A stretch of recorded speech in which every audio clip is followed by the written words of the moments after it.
Davlatimiz rahbarining qaroriga muvofiq ta'lim sohasini rivojlantirishga qaratilgan tahliliy va amaliy tadqiqotlar o'tkazish, ta'lim jarayonida jahon ilm fani va texnologiyalari yutuqlaridan keng foydalanish bo'yicha ilmiy ishlanmalar tayyorlash belgilangan. Shunga asosan Janubiy Koreyaning Milliy transport universiteti ta'limni rivojlantirish Respublika ilmiy metodik markazi hamda Turin Politexnika universiteti hamkorligida sun'iy intellekt va robototexnika asoslarini o'rgatish bo'yicha qishki maktab tashkil etildi. Bugun biz sun'iy intellektni boshqarishni o'rganmas ekanmiz, kelajakda sun'iy intellekt bizni boshqarishi mumkin. Trening ochilish marosimi avvalida koreyalik sun'iy intellekt bo'yicha mutaxassis o'z nutqini shu so'zlar bilan boshladi. Sun'iy intellekt va robototexnika asoslarini o'rgatish bo'yicha qishki maktab tashkil etilishidan maqsad aynan bu yo'nalishda yoshlarda bilim va ko'nikmani shakllantirish. 6-10 yanvar kunlari o'tkaziladigan o'quv jarayonlarida Toshkent shahridagi 12 ta tumanda joylashgan maktablarning 10 va 11 sinflaridan 24 nafar o'quvchi hamda informatika va axborot texnologiyalari fanidan 12 nafar o'qituvchi ishtirok etishi belgilangan. Mana shu loyihamizni dastlabki bosqichida Toshkent shahridagi 12 ta maktabda o'quvchilarning qiziqishidan kelib chiqqan holatda, demak, pilot tarzida seminarlarni tashkil etamiz hamda mana shu tajriba sinovlar muvaffaqiyatli amalga oshirilgandan so'ng ushbu amaliyotni butun respublika bo'yicha mana shu yoshlarimizga informatika fani doirasida robototexnika hamda sun'iy intellektni o'qitish bo'yicha alohida modullar kiritish, darsliklar ishlab chiqish hamda mana shu o'qitish jarayonini tashkil etishni rejalashtirganmiz. Ushbu seminarimizda o'quvchilar bilan bir qatorda aynan mana shu yo'nalishda malakaga ega bo'lgan o'qituvchilarni ham jalb qilganmiz. Bu o'qituvchilar o'z navbatida kelgusida mana shu o'qitish jarayonlarini tashkil etishda o'ziga xos mentor vazifasini o'tashda munosib hissa qo'shishadi.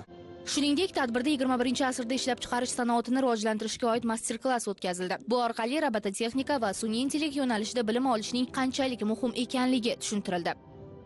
이번 AI 소프트웨어 캠프를 Ushbu AI dasturiy ta'minot maktabini tashkil qilganimizdan juda xursandman. Har yili biz yangi o'quv dasturlarini ishlab chiqib, o'zbekistonlik talabalar uchun ta'lim berib kelmoqdamiz. Bu safar sun'iy intellekt dasturi doirasida turli yo'nalishlar mavjud bo'lib, ularning orasida OpenCV texnologiyasidan foydalanish asosida video yaratish, videoni tahlil qilish, obyektlarni aniqlash va ushbu texnologiyalarni dastur va tahlil usullari bilan birlashtirishga bag'ishlangan bir haftalik o'quv dasturi o'tkazilishi rejalashtirilgan.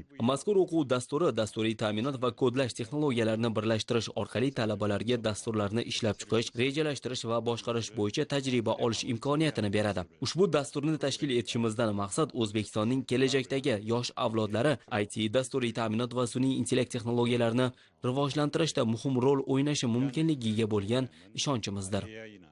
Tadbir doirasida ta'limni rivojlantirish Respublika ilmiy metodik markazi va Toshkent shahridagi Turin Politexnika universiteti o'rtasida joriy yilning fevral-may oylarida STEAM, xususan matematika, fizika, kimyo, biologiya, informatika va axborot texnologiyalari fanlari bo'yicha olimpiada tashkil etish bo'yicha anglashuv memorandumi imzolandi.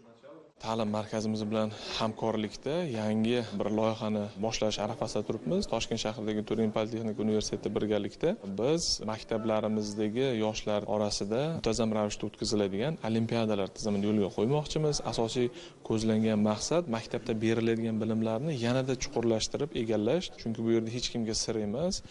Qancha ko'p tajriba bo'lsa, qancha ko'p amaliyot bo'lsa, shuncha yaxshiroq o'zlashtirishadi bizni o'quvchilarimiz ma'lumotlarni. Shuning uchun biz bu tizimni muntazam ravishda amalga oshirishni rejalashtirganmiz.